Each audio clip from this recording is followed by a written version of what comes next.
Alright, so let's fill this out. The vertex, that is either the maximum or minimum point. Okay, depending on whether it's opening up or opening down, it's going to be the highest point. If the vertex is the highest point, it's a maximum. If the vertex is if it is the lowest point, it is a minimum. So looking at these parabolas up top, is this a minimum or a maximum?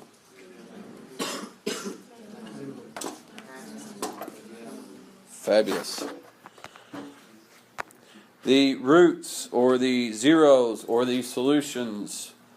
Don't ask me why it has so many names. It just does. But these are just going to be our x-intercepts. What do we know about all x-intercepts? The y value is 0.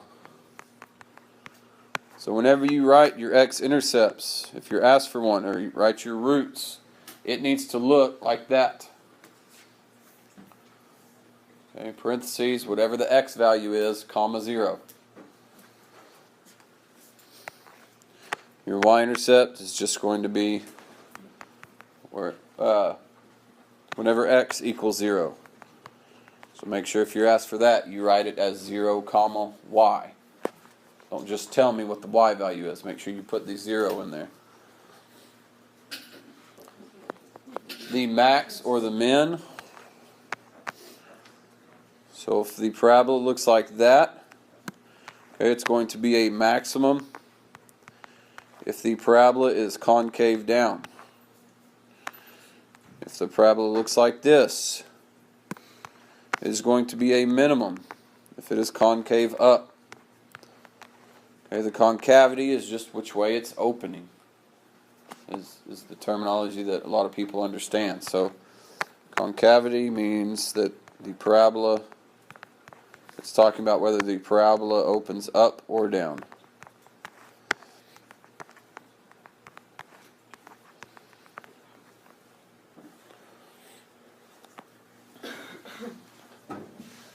Your axis of symmetry is the line of reflection.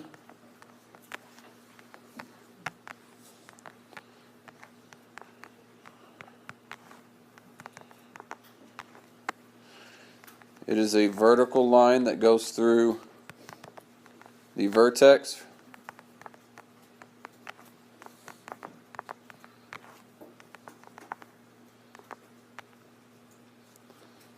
Let me move that so you can actually see it.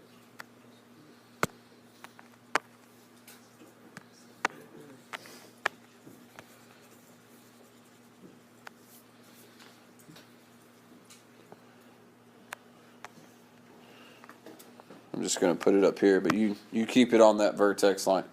Vertical line that goes through the vertex. Something else that I want you to fit in there that I probably should have given you first. Whenever you're asked for the axis of symmetry, you're asked for it. You're always going to start it off with x equals. It's going to be a line, a vertical line, so it needs to be x equals, and it will always be the x value of your vertex. Okay. Now eventually we will get into parabolas that look like this. It'll be a while before we get to those. But if it is a concave up or down, which is the majority of what we'll see, your axis of symmetry is always x equals the x value of your vertex. Questions on all of those parts? Fabulous.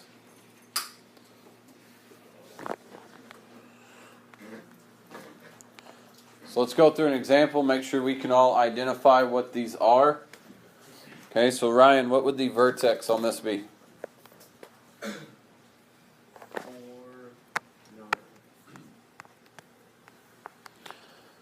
Jonah, what is the concavity of this? Is it concave down or concave up? Concave down. Which Kendall means that it is a maximum or a minimum.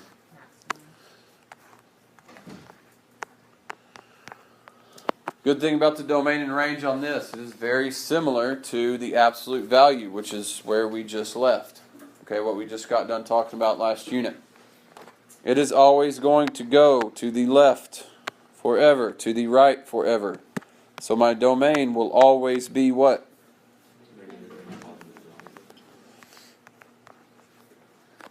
Range is bottom to top. So is this one, is it starting at negative infinity or is it starting at the vertex? At negative infinity. Bottom to top. And what is the highest y value? 9. And you'll still have a bracket on there because it's going to equal that value. Okay? Notice that the value that you put in your range, it is always going to be the y value in your vertex. Alright? It's just that if this was a concave up parabola, it would be 9 to positive infinity. Okay, that would be the only difference if it was concave up, but it's still 9. Okay, and what is one of my roots?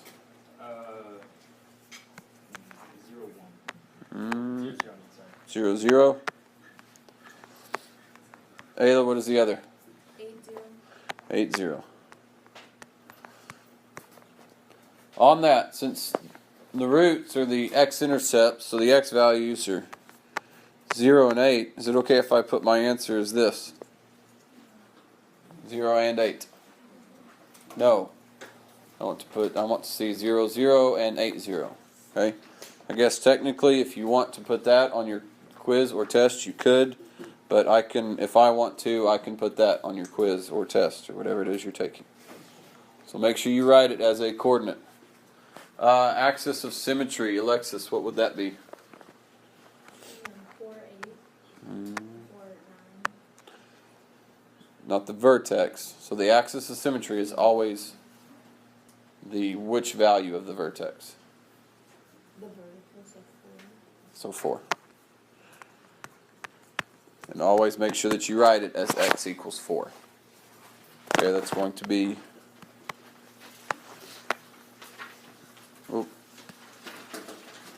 that line that cuts the parabola in half.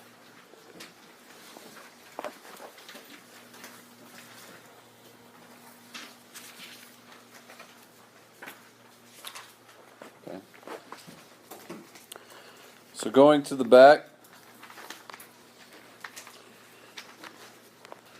in your calculator, I want you to put this into y1. And whenever you graph it, instead of hitting graph, I want you to hit zoom 6. Alright, this is something, and it's just something that would be good to know. What that does is, whenever you come in here and you try to graph something, and it's all, the window has been changed, if you hit zoom 6, it will put it into that standard viewing window where it's always a good idea to start. So you will hit zoom 6. And if you graph it, and if your graph looks roughly like this, then you did it right. So looking at this, does this look like it is going to have a minimum or a maximum? Minimum. So what I need to do, I'm going to have to adjust the window. I'm going to have to take my y minimum and take it down some. We're also going to take the x max and move it out to the right. So that if I know that that vertex is going to be in this fourth quadrant, doing this is going to make that fourth quadrant look bigger because I need to see the vertex in order to tell the calculator to, hey, give me that point. Okay, so go to window. Now normally whenever you do this, it's kind of a guess and check thing. Now since I know what window settings work, then I'm just going to give you that. So put your y minimum at negative 25. Put your x max at positive 25. And then whenever you go back to the graph, you should be able to clearly see both the vertex and really the rest of the parabola.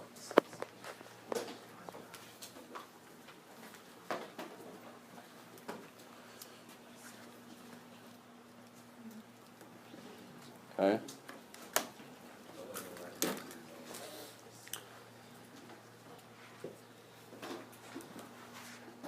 Just hold on. Okay, so now we're going to find the vertex. We've already said that this is a minimum. So the steps that you will do is you will go second trace, and you need to be able to identify whether it is a minimum or a maximum, because if you're already on that menu, you see that there's an option that says minimum and there's an option that says maximum. You'll hit minimum. It will take you back to the graph and it will say left bound. You then need to put your cursor somewhere to the left of the vertex. It can be in any of those spots. It doesn't have to be right next to the vertex on the left side. It's just anywhere on the left side of that whole parabola. In fact, I would be wary to put it really close to the vertex. I would probably, if I was doing this, I'd probably put it somewhere right here. Okay, for my left bound. So put it over there, you would hit enter, and then you need right bound. So you're going to use your arrows to move your cursor over to the right side. I would probably put my cursor somewhere in there that's clearly on the right side of the vertex. Hit enter again. It will then say guess. You don't have to guess, because if you hit enter a third time, it will tell you that the vertex is 8, negative 18. Okay. We won't have it, because if it's talking about that point that's on the x-axis, it won't be positive. That would be something way above the x-axis. Alright, so I want you to do the next two examples. Okay, so you will have, please go through there, make sure you're comfortable finding the vertex, whether it is a minimum or a maximum. Whenever you graph the first one, don't hit graph, hit that zoom 6. You can see it in the window. Also, do not freak out if you get a decimal. Alright, so I want you to do both of those. I'm going to put the answers up here, but just writing the answers down does not mean that you can go in there and find the answers. Please make sure that you know how to do that.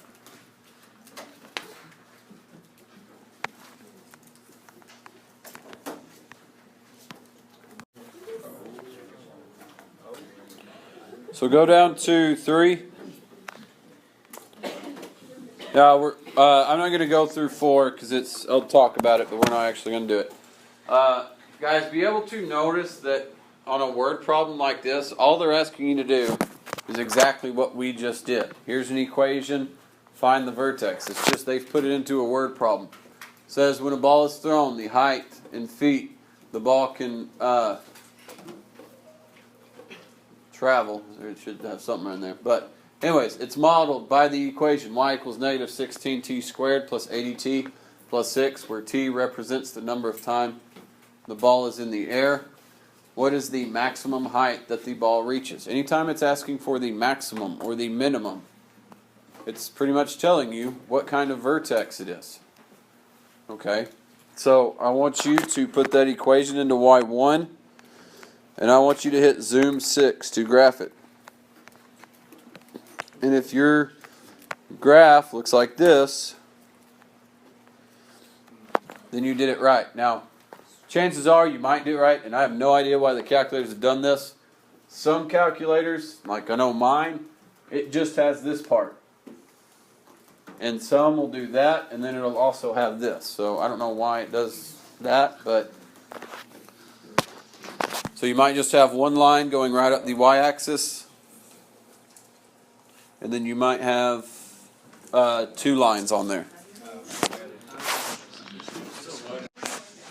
Does this look like it is going to be a minimum or a maximum? Maximum. So on this one, and it looks like it's going to be in quadrant 1, so I'm going to increase my y max. So you will go to the window, and I want you to change your y max to 110. Now a lot of times I would also increase my x max because I can see it's going to be in that first quadrant, but since I've done this problem, I know that this will be fine. So I want you to change your y max to 110, and then I want you to find the vertex on this problem. Okay. Okay, so on this one, Kate, what did you get as the vertex? 2.5 and 1 6. Alright, so what is the maximum height of the ball? 106. So what does 2.5 represent?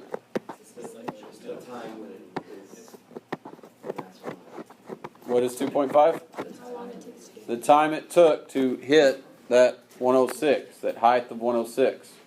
2.5 seconds.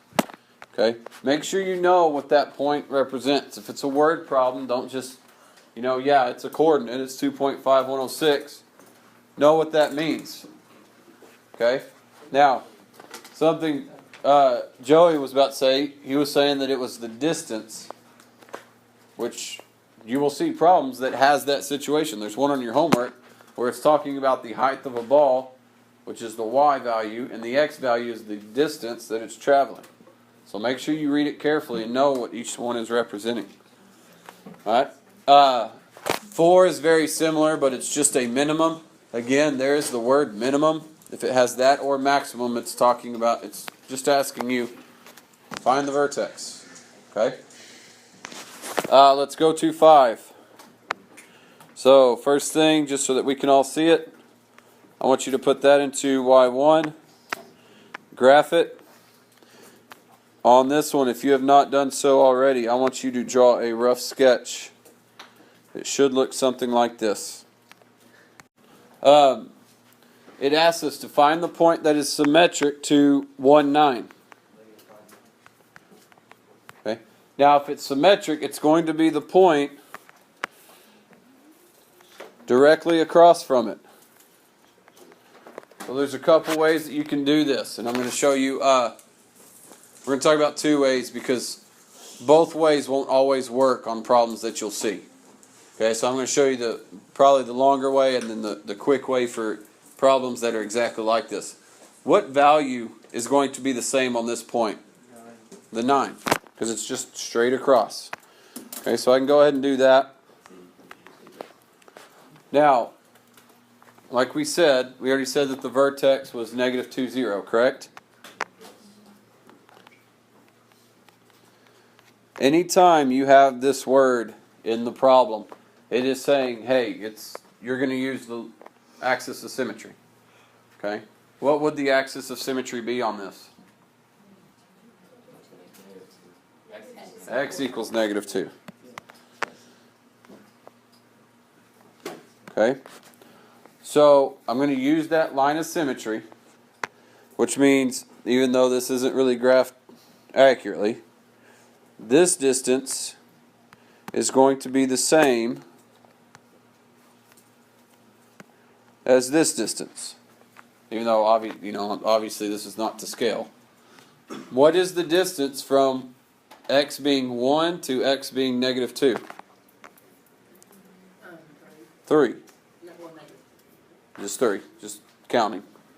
Okay, so if that is 3, then from the axis of symmetry to the other part of the parabola, that is also going to be 3. So if I'm at negative 2 and I go 3 units to the left, what x value is that? Negative 5. Okay, you're going to have some word problems where you're going to have to use that axis of symmetry to get that. Now I noticed Michael, he spit out the answer. What we got? Oh, okay, Jackson, sorry. Didn't give you credit. And you can tell me whether this is the way you did it or not. And it goes along with knowing that this y value is the same as this. So what you can do is, we already put that into y equals. Go to your table, find the point that it's talking about, that it's symmetric to 1, 9, and then go down the table and find the other one that has 9 as the y value. Okay, that's a lot quicker way to do it. Now, I'm going to tell you right now, there's some problems on the homework where you'll have to kind of play with the axis of symmetry and the distance between the two to find stuff. But if it's, and this is a popular question on tests. What point is symmetric to this one? Do it that way. Okay, it's going to be a lot easier.